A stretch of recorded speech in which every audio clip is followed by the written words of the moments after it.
Hello, നമുക്കിന്ന് നല്ല സോഫ്റ്റായിട്ട് വായിലിട്ടാൽ അലിന്ന് പോകുന്ന പോലെയുള്ള ലഡുവിൻ്റെ റെസിപ്പി നോക്കാം. ഇത് നമ്മൾ സാധാരണ ഉണ്ടാക്കുന്ന ബൂന്തി ലഡുവിൽ നിന്ന് ഒരല്പം വ്യത്യാസമാണ്. സാധാരണ ബൂന്തി ലഡുവിൻ്റെ ആ ബൂന്തി കുറച്ച് വലുതാണ്. ഞാൻ ഉണ്ടാക്കുന്ന ഈ ലഡുവിൻ്റെ പേര് മോത്തിച്ചൂർ ലഡു എന്നാണ്. ഇത് കുറച്ചുകൂടി ചെറിയ ബൂന്തികളായിട്ടാണ് നമ്മൾ ഉണ്ടാക്കിയെടുക്കുന്നത്. അതുപോലെ ഈ മോത്തിച്ചൂർ ലഡു സാധാരണ മഞ്ഞ കളറല്ല, ഒരു ഓറഞ്ച് കളറായിരിക്കും കേട്ടോ. ഇത് നല്ല സോഫ്റ്റാണ്. അപ്പോൾ ഇതെങ്ങനെയാണ് തയ്യാറാക്കുന്നത് നമുക്ക് നോക്കാം. അതിനു മുമ്പ് നിങ്ങൾ ഈ അനൂസ് റെസിപ്പീസ് എന്നുള്ള എൻ്റെ യൂട്യൂബ് ചാനൽ ആദ്യമായിട്ടാണ് കാണുന്നതെങ്കിൽ മറക്കാതെ ഇത് സബ്സ്ക്രൈബ് ചെയ്യണം കേട്ടോ. സബ്സ്ക്രൈബ് ചെയ്തതിന് ശേഷം ആ ബെല്ലൈക്കൺ പ്രസ് ചെയ്യുകയാണെന്നുണ്ടെങ്കിൽ ഞാൻ അപ്ലോഡ് ചെയ്യുന്ന വീഡിയോകളുടെയൊക്കെ നോട്ടിഫിക്കേഷൻ നിങ്ങൾക്ക് ലഭിക്കും. അപ്പോൾ നമുക്ക് ഈ നല്ല സോഫ്റ്റ് ആയിട്ടുള്ള ലഡു എങ്ങനെയാണ് ഉണ്ടാക്കുന്നതെന്ന് നോക്കിയിട്ട് വരാം. നമ്മുടെ ലഡു ഉണ്ടാക്കുന്നതിന് വേണ്ടിയിട്ട് ആദ്യം അതിനുള്ള ആ ബൂന്തി തയ്യാറാക്കണം. അതിന് വേണ്ടിയിട്ട് ഞാനിവിടെ 1 കപ്പ് കടലമാവാണ് എടുത്തിട്ടുള്ളത്. ഇതിലേക്ക് നമുക്കൊരു 1 ടീസ്പൂണോളം നെയ്യ് ഒന്ന് ചേർത്ത് കൊടുക്കാം. അതോടൊപ്പം ഒരു 2-3 ഡ്രോപ്പ് ഓറഞ്ച് ഫുഡ് കളർ കൂടി ഞാനിതിലേക്ക് ചേർത്ത് കൊടുത്തിട്ടുണ്ട്. ഇത് നമുക്ക് നന്നായിട്ടൊന്ന് എല്ലായിടത്തേക്കൊന്ന് യോജിപ്പിച്ചെടുക്കാം. ഇതിലേക്ക് ഇനി ആവശ്യത്തിന് വെള്ളം ഒഴിച്ച് നന്നായിട്ടൊന്ന് മിക്സ് ചെയ്തെടുക്കണം. നിങ്ങൾക്ക് വേണമെന്നുണ്ടെങ്കിൽ കുറച്ച് പാൽ കൂടി ചേർക്കാം കേട്ടോ. ഈ മോത്തിച്ചൂർ ലഡുവിൽ സാധാരണ നോർത്ത് ഇന്ത്യൻസൊക്കെ കുറച്ച് പാൽ ചേർക്കാറുണ്ട്. ഞാനിന്ന് പാലൊന്നും ചേർക്കുന്നില്ല, ജസ്റ്റ് വെള്ളം മാത്രമേ ഒഴിക്കുന്നുള്ളൂ. അതുപോലെ നമ്മുടെ സാധാരണ മഞ്ഞ കളറിലുള്ള ബൂന്തി ലഡുവിന് ബൂന്തി ഉണ്ടാക്കുമ്പോൾ ബാറ്റർ കുറച്ച് കട്ടിയുള്ളതാണ്. പക്ഷേ ഈ മോത്തിച്ചൂർ ലഡുവിൻ്റെ ബാറ്റർ നല്ല ലൂസായിട്ടുള്ളതാണ് കേട്ടോ. അപ്പോൾ അതിനുള്ള വെള്ളം നമ്മൾ ആദ്യം ചേർത്ത് കൊടുക്കണം. ഒരുമിച്ച് മുഴുവൻ വെള്ളവും ചേർക്കാതെ കുറേശ്ശെയായിട്ട് വെള്ളം ചേർത്ത് നമുക്കിതൊന്ന് മിക്സ് ചെയ്തെടുക്കാം. ഇതിലേക്ക് നമുക്ക് നന്നായിട്ട് ലൂസാകുന്ന വരെ വെള്ളം ഒഴിച്ച് ഇതൊന്ന് മിക്സ് ചെയ്ത് കൊടുക്കണം. നമ്മൾ സാധാരണ ബൂന്തി ലഡു ഉണ്ടാക്കുമ്പോൾ ഈ ഒരു കൺസിസ്റ്റൻസിയിലാണ് നമ്മൾ മാവാക്കിയെടുക്കുന്നത്. പക്ഷേ ഇന്നത്തെ ഈ മോത്തിച്ചൂർ ലഡുവിന് ഒരല്പം കൂടി വെള്ളം ഒഴിച്ച് നീട്ടി വേണം എടുക്കാൻ കേട്ടോ. ഞാൻ 2-3 തവണ പറയുന്നത് നിങ്ങൾക്ക് ആ ചെറിയ ചെറിയ ബൂന്തി കിട്ടണമെന്നുണ്ടെങ്കിൽ നല്ല ലൂസായിട്ടുള്ള ബാറ്റർ വേണം. അതുകൊണ്ടാണ്. ഇതിപ്പോൾ ഞാനിവിടെ മിക്സ് ചെയ്തെടുത്തിട്ടുണ്ട് കണ്ടോ. ഇതുപോലെ നല്ല ലൂസായിട്ടുള്ള ബാറ്ററാണ് വേണ്ടത്.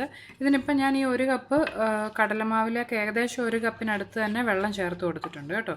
ചിലപ്പോൾ നിങ്ങൾ മിക്സ് ചെയ്യുമ്പോൾ ആ വെള്ളത്തിൻ്റെ അളവിൽ ഒരു ഇച്ചിരി വ്യത്യാസമൊക്കെ വന്നെന്നിരിക്കും. ഇതിനെ നമുക്കൊരു അല്പസമയം ഒരു 10 മിനിറ്റ് ഒന്ന് മാറ്റി വയ്ക്കാം. ആ സമയം കൊണ്ട് നമുക്ക് നമ്മുടെ ആ ബൂന്തി ഒഴിക്കുന്നതിന് വേണ്ടുന്ന പാത്രം ഒന്ന് തയ്യാറാക്കാം. നമുക്കിതിൽ തീരെ ചെറിയ ചെറിയ തരികൾ ബൂന്തികളാണ് വേണമെന്ന് ഞാൻ ആദ്യം പറഞ്ഞല്ലോ. അപ്പം നമ്മുടെ സാധാരണ നമ്മൾ ഈ ഇങ്ങനെ കുഴിവുള്ള തവിയിൽ കൂടിയൊക്കെ ആയിരിക്കും നമ്മൾ ബൂന്തി ഉണ്ടാക്കാൻ നേരം ഒഴിക്കുന്നത്. പക്ഷേ അത്രയും വലിപ്പമുള്ള കുഴികൾ വേണ്ട. അതുകൊണ്ട് ഞാനിവിടെ ഒരു അലൂമിനിയം ഫോയിലിൻ്റെ ഇതുപോലത്തെ ഒരു പാത്രമാണ് എടുത്തിട്ടുള്ളത്. ഇതിലേക്ക് ഒരു ടൂത്ത് പിക്കോ അല്ലെങ്കിൽ ഒരു നീഡിലോ വല്ലതും വെച്ച് നമുക്ക് ചെറിയ ചെറിയ ഹോൾസ് ഇതുപോലെ ഒന്ന് ഇട്ട് കൊടുക്കാം.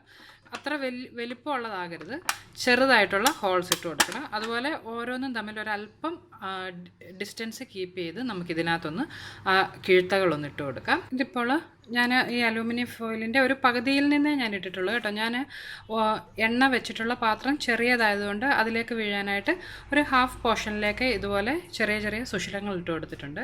അതുപോലെ നമ്മുടെ ഈ ബാറ്റർ ഇപ്പോൾ ഞാൻ മിക്സ് ചെയ്ത് വെച്ചിട്ട് ഏകദേശം ഒരു 10 മിനിറ്റ് കഴിഞ്ഞിട്ടുണ്ട്.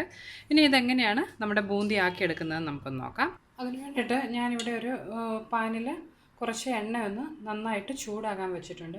ഈ എണ്ണ നന്നായിട്ട് ചൂടായതിന് ശേഷം വേണം ഇതിലേക്ക് നമ്മുടെ മാവ് ഒഴിച്ചു കൊടുക്കാനായിട്ട്. ഇപ്പോൾ നമ്മുടെ എണ്ണ ഇവിടെ നന്നായിട്ട് ചൂടായിട്ടുണ്ട്.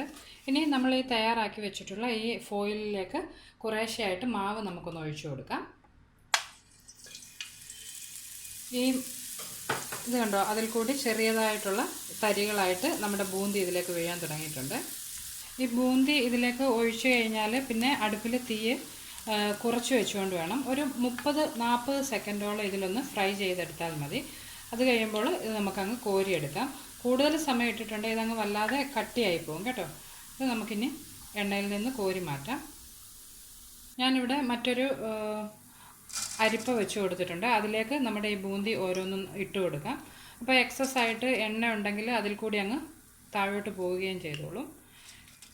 ഓരോ തവണ നമ്മൾ ഈ ബൂന്തി ഇതിൽ നിന്ന് മാറ്റിയതിന് ശേഷം എണ്ണ നന്നായിട്ടൊന്ന് ചൂടാക്കണം. അതിന് ശേഷമേ അടുത്തൊരു ബാച്ചായിട്ടുള്ളത് ഒഴിച്ചു കൊടുക്കാവുള്ളൂ.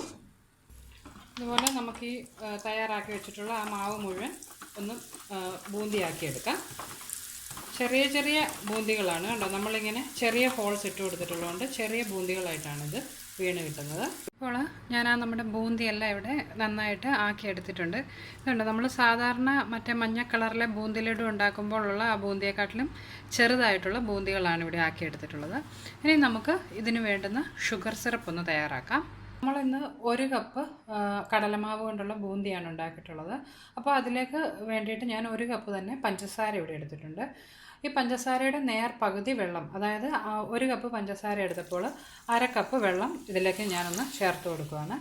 ഇനി ഈ പഞ്ചസാര ഇതിൽ നന്നായിട്ട് അലിഞ്ഞു വരുന്നത് വരെ നമുക്കൊന്ന് അടുപ്പിൽ വെച്ച് ഇതൊന്ന് ചൂടാക്കിയെടുക്കാം. ഈ നമ്മുടെ ഇന്നത്തെ ഈ ലഡുവിന് പഞ്ചസാര പാനി ഒരു നൂൽ പരുവൊന്നും ആകേണ്ട ആവശ്യമില്ല കേട്ടോ. ഇത് നന്നായിട്ട് ഒന്ന് ചൂടാക്കി അലിഞ്ഞതിന് ശേഷം ഒരു 1-2 മിനിറ്റ് ഇതൊന്ന് തിളച്ച് കിട്ടിയാൽ മതി. അതിന് ശേഷം ഇതിലേക്ക് നമുക്ക് ബൂന്തി ചേർത്ത് കൊടുക്കാം. ഇതിപ്പം ഞാൻ ആ പഞ്ചസാര എല്ലാം ഇതിൽ നന്നായിട്ട് അലിഞ്ഞ് ചേർത്തിട്ടുണ്ട്. ഇതിലേക്ക് അത് തിളയ്ക്കാനും തുടങ്ങിയിട്ടുണ്ട്. ഇതിലേക്ക് നമുക്കൊരല്പം ഏലക്ക പൊടിച്ചതൊന്ന് ചേർത്ത് കൊടുക്കാം. നല്ല ആ ഒരു ഫ്ലേവറിന് വേണ്ടിയിട്ടാണ്. നിങ്ങൾക്ക് ഏലക്ക പൊടിച്ചോ അല്ലെങ്കിൽ മുഴുവനായിട്ടാണെങ്കിലും ഇതിലേക്ക് ഇട്ട് കൊടുക്കാം കേട്ടോ. ഇത് നന്നായിട്ട് ഇനി ഒരു 1-2 മിനിറ്റ് നന്നായിട്ടൊന്ന് തിളപ്പിച്ചെടുക്കണം. ഇതിപ്പോൾ ഒരു 2-3 മിനിറ്റ് ഞാനൊന്ന് നന്നായിട്ട് തിളപ്പിച്ചെടുത്തിട്ടുണ്ട്. ഇനി ഇതിലേക്ക് നമ്മൾ തയ്യാറാക്കി വെച്ചിട്ടുള്ള ആ ലഡുവിൻ്റെ ബൂന്തീസ് ഒന്ന് ചേർത്ത് കൊടുക്കാം. അതുപോലെ ഒരല്പം കാഷ്യൂ നട്ടും ഞാൻ ഇതിലേക്ക് ചെറുതായിട്ട് ഒന്ന് പൊടിച്ച് ചേർത്തിട്ടുണ്ട്. ഇതിനെ നന്നായിട്ട് ഈ പഞ്ചസാര ലായനിയുമായിട്ടൊന്ന് യോജിപ്പിച്ചെടുക്കണം. അത് കഴിഞ്ഞ് ഒരു 4-5 മിനിറ്റ് നമുക്കൊന്ന് മീഡിയം ഫ്ലെയിമിൽ ഇതുപോലെ തന്നെ ഒന്ന് മിക്സ് ചെയ്തുകൊണ്ടിരിക്കുക. അപ്പം നമ്മുടെ ആ പഞ്ചസാര പാനി കുറച്ചുകൂടി ഒന്ന് തിക്കാവുകയും ചെയ്യും. ഇത് നന്നായിട്ട് ഇതിലൊന്ന് സോക്കായി കിട്ടുകയും ചെയ്യും. ഇപ്പോൾ ഏകദേശം ഒരു 5 മിനിറ്റോളം ഞാനിത് നന്നായിട്ട് മിക്സ് ചെയ്ത് കൊടുത്തുകൊണ്ടിരിക്കുകയായിരുന്നു. ആ സമയം കൊണ്ട് ആ പഞ്ചസാര ലായനി കുറച്ചുകൂടി ഒന്ന് തിക്കാവുകയും ചെയ്തു. അതുപോലെ നമ്മുടെ ഈ ലഡുവിനുള്ള ഈ ബൂന്തികളെല്ലാം നന്നായിട്ട് ആ പഞ്ചസാര ലായനിയുമായിട്ട് ചേർന്ന് കുറച്ചുകൂടി ഒന്ന് സോഫ്റ്റ് ആയിട്ടുണ്ട്. ഇനി നമുക്ക് അടുപ്പിലെ തീ ഓഫ് ചെയ്തതിന് ശേഷം ഇതൊരു 15-20 മിനിറ്റ് വരെ ഒന്ന് അടച്ചു വെക്കാം. അപ്പോൾ ഇതിൻ്റെ ചൂടും കുറച്ചൊന്ന് കുറയും. ഇതൊരല്പം കൂടി ഒന്ന് കട്ടിയായി കിട്ടുകയും ചെയ്യും. അപ്പോൾ നമുക്കൊരു 20 മിനിറ്റ് ഇത് അടച്ചു വെച്ചതിന് ശേഷം ചെറിയ ചെറിയ ലഡൂസ് ആക്കിയെടുക്കാം.